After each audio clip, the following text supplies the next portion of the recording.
মুসারে আল্লাহরে জিগাইবানি, আমি গরিব মানুষ, আমি ভালো কিছু কিনতে পারি না, ছেলে মেয়েকে ভালো কিছু খাওয়াইতে পারি না, ভাঙ্গা ঘর, এত গরিব, ভালো করে ঘর বানাইতে পারি না।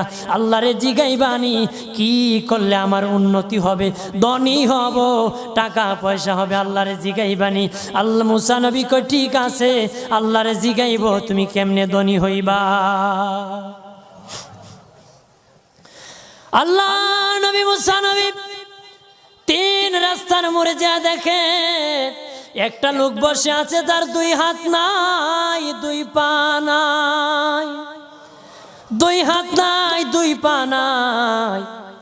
ওই লোক ডাক দিয়া কয়, মুসা রে, জীবনে কোনোদিন নিজে হাঁটতে পারি নাই, নিজ হাতে খেতে পারি নাই, কেউ খাওয়াইলে খাই, নতুবা উপবাস থাকি, বৃষ্টি আসলে ভিজি, সেখানে আমি আবার